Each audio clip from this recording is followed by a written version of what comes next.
തിരുവനന്തപുരം സ്വദേശി ശാന്തൻ അന്താരാഷ്ട്ര ചലച്ചിത്രമേളയ്ക്കൊപ്പമുള്ള യാത്ര തുടങ്ങിയിട്ട് 21 വർഷം. കോഴിക്കോട് വെച്ച് നടന്ന ആദ്യ ചലച്ചിത്രമേള മുതൽ ഡെലിഗേറ്റായിരുന്ന ശാന്തൻ ഈ വർഷവും മേള കാണാനെത്തി. ചലച്ചിത്രമേളയുടെ തുടക്കം മുതലുള്ള ഫെസ്റ്റിവൽ ബുള്ളറ്റിനുകളുടെ ശേഖരവും ശാന്തന്റെ പക്കലുണ്ട്.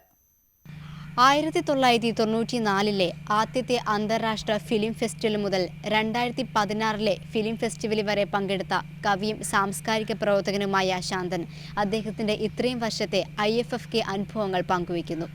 1994 കോഴിക്കോട് വെച്ചാണ് ആദ്യ IFFK നടക്കുന്നത്.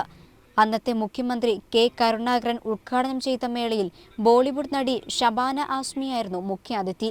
4-5 തിയേറ്ററുകളിൽ കലാപ്രവർത്തകർക്ക് മാത്രം പ്രവേശനം അനുവദിച്ചിരുന്ന IFFKയുടെ ആദ്യ ഡെലിഗേറ്റുകളിൽ ഒരാളാണ് ശാന്തൻ.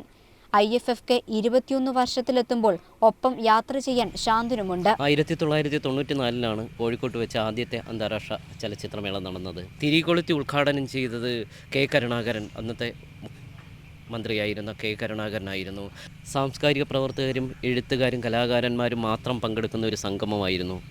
സിനിമയെ വളരെ സീരിയസ് ആയിട്ട് കാണുന്ന ഒരു കൂട്ടം. അന്നു തൊട്ട് ഇന്നുവരെയുള്ള IFFK ബുള്ളറ്റിനുകളും ശാന്തന്റെ പക്കലുണ്ട്.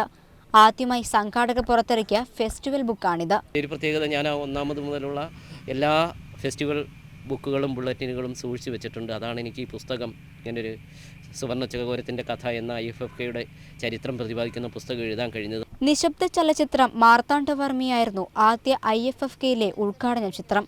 ചെമ്മീൻ, പഥിയ പാഞ്ചാലി, എസ്തപ്പാൻ, എലിപ്പത്തായം തുടങ്ങിയ ചിത്രങ്ങളാണ് അന്ന് ലോക സിനിമയ്ക്കൊപ്പം പ്രദർശിപ്പിച്ചത്.